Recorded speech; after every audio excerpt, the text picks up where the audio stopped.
நிறைய விஷயங்கள் இருக்கு. நம்ம அன்பா கேப்டன் கூப்பிடுவோம். எங்களுக்கு லொகேஷன்ல வந்து உண்மையில அவர் தான் எப்பவுமே கேப்டனா இருந்திருக்காரு. நாங்க யாருமே அவர் கூட நடிச்சாலும் அவர் சுத்தி இருக்கும்போது எங்களுக்கு அந்த தைரியம் இருக்கும். ஏன்னா எங்களை காப்பாற்றுறதுக்கு ஒருத்தர் இருக்கிறாரு. இன்னைக்கு இந்த கூட்டம் பார்க்கும்போது ஒரு நல்ல நடிகனுக்கும் அல்லது ஒரு அரசியல் தலைவருக்கு நான் பார்க்கல.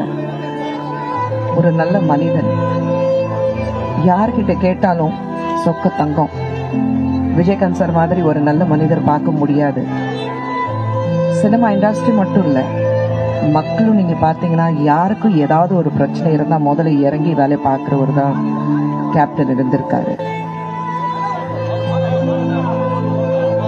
அவர் வந்து இன்னைக்கு நம்ம மத்தியில இல்ல சொல்ல விரும்பல. நானு அவர் என்னைக்குமே நம்ம கூட இருப்பாரு.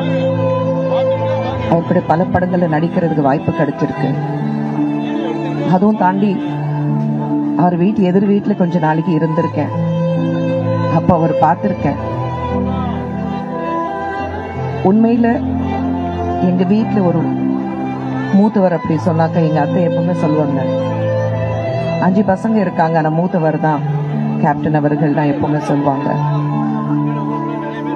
அவர் எங்களை பொறுத்த வரைக்கும், இந்த மக்கள் பொறுத்த வரைக்கும், தமிழகம் பொறுத்த வரைக்கும் எப்பவுமே ஒரு நல்ல மனிதர். அப்படி யாருன்னு கேட்டாக்கா கேப்டன் சார். அப்படிதான் நம்ம எல்லாரும் சொல்லுவோம்.